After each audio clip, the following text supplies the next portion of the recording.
मेरा इस educational channel को देखने वाले सभी दर्शकों को मेरी ओर से बहुत बहुत स्वागत। आज मैं 9 क्लास के लिए एक बहुत ही महत्वपूर्ण थ्योरम लेकर आए हैं, वो है प्रमेय 19। प्रमेय 19 में कहा गया है कि यदि किसी चतुर्भुज के दोनों विकर्ण एक दूसरे को समद्विभाजित करे तो वह चतुर्भुज समानांतर चतुर्भुज होगा। ठीक है, मान लिया जाए कि ये चतुर्भुज है, एक साधारण चतुर्भुज का कल्पना करें, लेकिन ये ऐसा चतुर्भुज है ABCD कि इसका जब विकर्ण हम मिलाएं तो ये विकर्ण एक दूसरे को क्या करें, समद्विभाजित करें। ठीक है, समद्विभाजित करने का मतलब हुआ कि AO जितना बड़ा है उतना ही बड़ा OC होना चाहिए। ठीक है, और BO जितना बड़ा है उतना ही बड़ा OD होना चाहिए।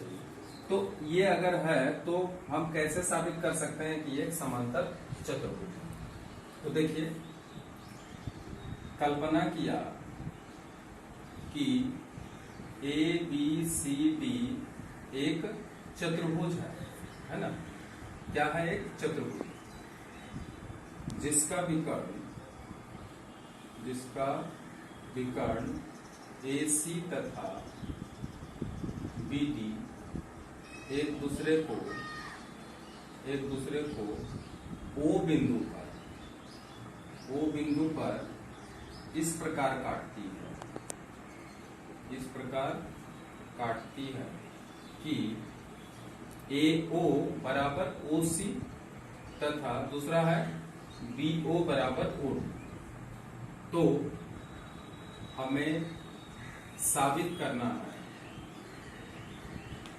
करना है कि ABCD एक क्या होगा, एक समानांतर चतुर्भुज होगा। ये हमको साबित करके दिखा देना। ठीक है, यहाँ पे रचना कुछ करने की आवश्यकता नहीं है, डायरेक्ट हम लोग प्रमाण में चले जाते हैं। तो प्रमाण में जब आते हैं तो देखिए, प्रमाण में क्या होता है कि दो त्रिभुज बन जाते हैं। एक त्रिभुज है AOD और दूसरा त्रिभुज है BOC। ठीक है, इन दोनों त्रिभुज में देखिए, त्रिभुज AOD तथा त्रिभुज BOC। अब बताइए, इन दोनों त्रिभुजों में हमें क्या क्या मिलता है। तो सबसे पहले देखिए, AO भुजा इस त्रिभुज में है और OC भुजा इस त्रिभुज में है। ठीक है, तो एक भुजा ले लेते हैं, AO बराबर OC, है ना। किसके अनुसार बराबर है? तो देखिए, कल्पना में ही तो कहा गया है कि AO और OC बराबर है, तो यहाँ पे लिख देते हैं हम कल्पना के अनुसार। ठीक है, अच्छा दूसरा भी ले लेते हैं उसी तरह से। बताइए, तो BO बराबर OD कैसे? ये भी कल्पना के अनुसार। देखिए यहाँ पे BO बराबर OD कल्पना के अनुसार।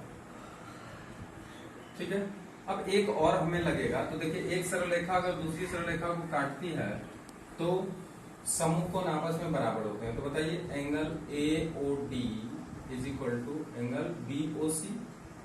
ये क्या है? ये है समूह कोण। और समूह कोण क्या होते हैं? आपस में बराबर होते हैं। इसलिए AOD सर्वांगसम त्रिभुज BOC।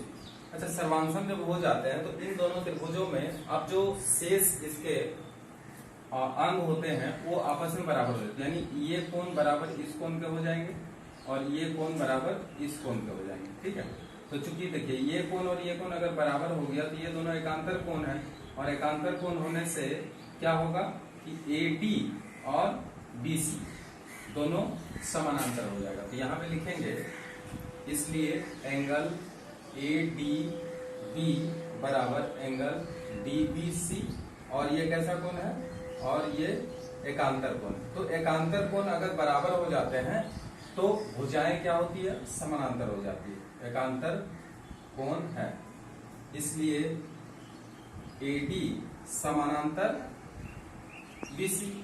ठीक है, अब एक जोड़ी भुजा इसका समानांतर तो हो गया, ये चलिए ये समानांतर हो गया, ये समानांतर हो गया। ठीक है, अब ये क्या, ये दोनों बराबर भी है क्या? अगर बराबर हो जाता है तो किसी चतुर्भुज के एक जोड़ी भुजा अगर बराबर भी हो और समानांतर भी हो तो उसको हम समानांतर चतुर्भुज कर सकते हैं।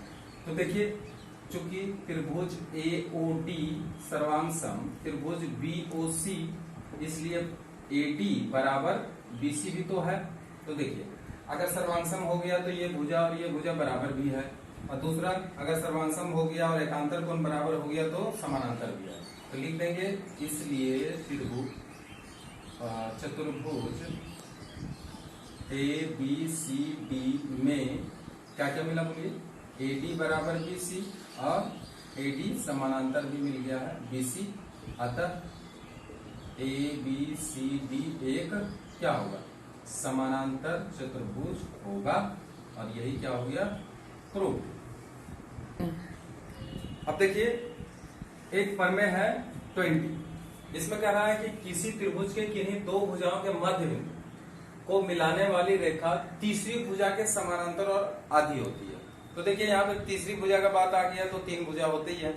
तो अब देखिए इसमें कहा गया है कि किसी त्रिभुज के किन्हीं दो भुजाओं के मध्य बिंदु को मिलाने वाली रेखा तीसरी भुजा के समानांतर तथा आधी होती है।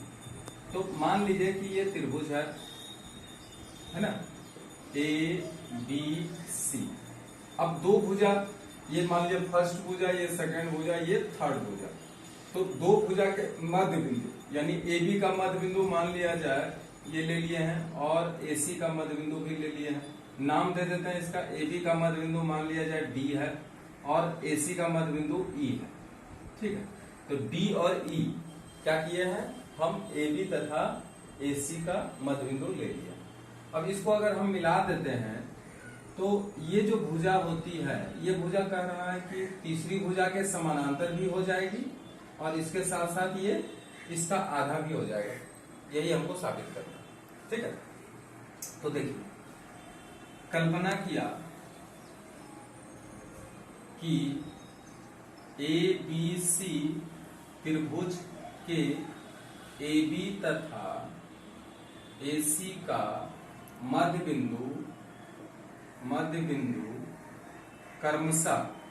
कर्मशः किए हैं, तो बोलिए AB का मध्य बिंदु D तथा E है। ठीक है, DE को मिला दिया, DE को मिलाया। ठीक है, हमें साबित करना है कि DE समानांतर BC।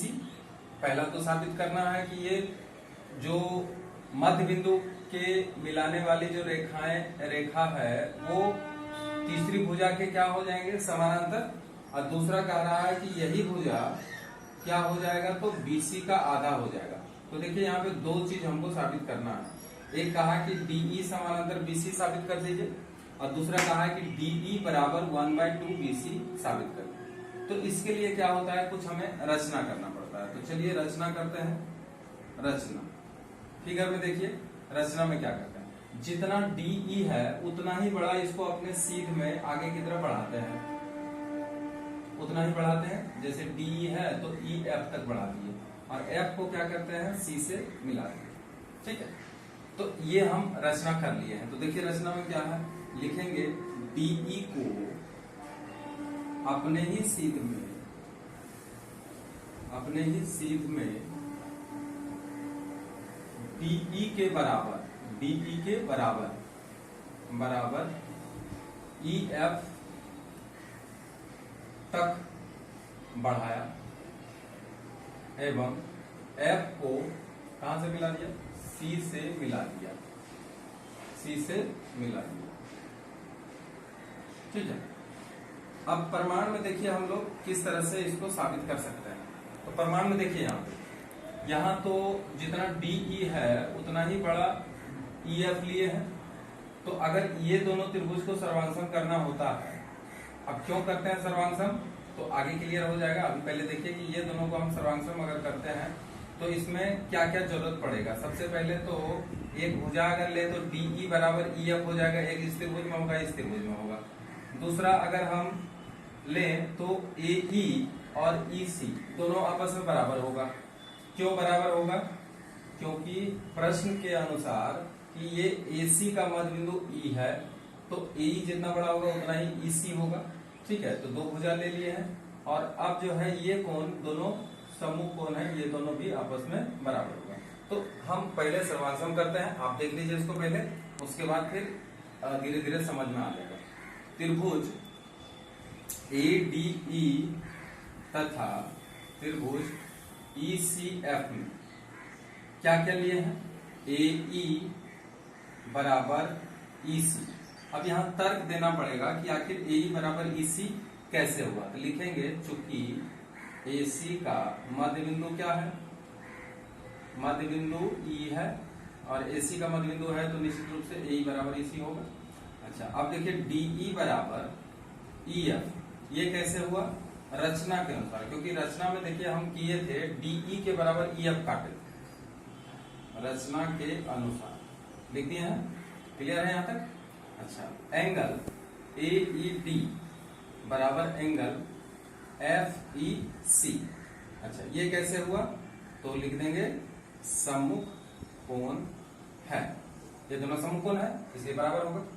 अतः बताइए त्रिभुज ADE सर्वांगसम त्रिभुज ECF, ये दोनों सर्वांगसम हो गया। अच्छा, सर्वांगसम जब हो जाते हैं तो अब बताइए AD बराबर हो जाएगा CF, ठीक है। और एक बात और ध्यान दीजिए कि AD बराबर CF हुआ है, लेकिन CF बराबर DB भी हो जाता है। क्यों हो जाता है? देखिए CF बराबर अगर AD हुआ है और AD बराबर फिर DB है, तो इसलिए अगर ये 5 है तो ये 5 और ये 5 है तो फिर ये 5, तो इसका मतलब क्या है कि अब हम DB बराबर CF लिख सकते हैं। तो इसको हम इस तरह से नहीं, हम यहाँ पे लिखते हैं, सर्वांगसम हो गया है इसलिए AD बराबर FC, ठीक है, AD बराबर FC। और चूंकि AD बराबर किसके है? DB के, है ना। चूंकि AD बराबर DB, इसलिए देखिए दोनों LHS अगर बराबर है तो RHS बराबर हो जाएगा, इसलिए FC बराबर DB हो जाएगा। तो इससे देखिए एक चीज हमको मिल गया है कि FC और DB आपस में क्या है? बराबर। तो अब देखिए यहाँ पे DBCF क्या एक समांतर चतुर्भुज हम साबित कर सकते हैं? अगर ये समांतर चतुर्भुज साबित हो जाएगा तो हमारा DE और BC क्या होगा? समानांतर होगा, क्योंकि DF समांतर BC हम लोग कर लेंगे। और जब DE समानांतर BC करेंगे तो इसी का टुकड़ा DE है, और इसलिए तब क्या होगा? DE समांतर BC हमें साबित मिल जाएगा हमको। तो हर हालत में हमको यहाँ पे DBEF को एक समानांतर चतुर्भुज साबित करना है। तो ये तो हम देख लिए हैं कि ये आपस में बराबर हो गया, लेकिन ये दोनों समानांतर होगा क्या? अगर ये समांतर हो गया तो समांतर चतुर्भुज हो जाएगा। तो देखिए समांतर होने के लिए क्या होगा कि ये एंगल और ये एंगल, ये दोनों बराबर है क्या? बिल्कुल है, क्योंकि हम ये दोनों को क्या कर लिए हैं? सर्वांगसम कर लिए हैं। तो फिर एक बार लिखेंगे चूंकि त्रिभुज ADE सर्वांगसम त्रिभुज ECF, ठीक है, क्लियर। अभी हम लोग सर्वांगसम कर चुके हैं, इसलिए एंगल ADE बराबर एंगल EFC, और ये दोनों क्या है? ये दोनों एकांतर कोण है, यहां लिखेंगे। और ये एकांतर कोण है, एकांतर कोण है। अब देखिए एकांतर कोण अगर है तो ये भुजाएं क्या होगा? दोनों आपस में समानांतर होगा, क्योंकि अगर दो सरल रेखा को तीसरी सरल रेखा काटे और एकांतर कोण बराबर हो जाए, देखिए ठीक है, ये सरल रेखा मान लीजिए कि AB है और ये CF है, और इसको ये काटने वाला DF है, तो ये एकांतर कोण हो गया दोनों। तो जब एकांतर कोण बराबर हो गया तो AB समानांतर CF होगा, है ना। अब AB समांतर CF जब है तो DB तो उसी लाइन में है, इसलिए DB समांतर CF हो जाएगा। तो हम यहाँ पे लिखेंगे और एकांतर कोण है, इसलिए हम डायरेक्ट यहाँ पे दे देते हैं, अतः DB समानांतर किसके हो गया? CF। तो एक बार यहां देखिए कि FC बराबर है DB, और यहां पे देखिए DB समानांतर भी FC है। तो लिखेंगे चूंकि चतुर्भुज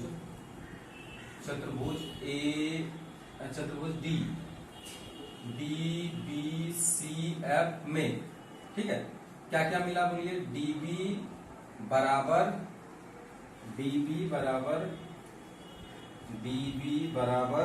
FC और DB समानांतर FC। तो एक बार बराबर एक बार समांतर हो गया, एक ही जोड़ी भुजा, इसलिए DBCF एक क्या होगा? समानांतर चतुर्भुज समांतर चतुर्भुज होगा।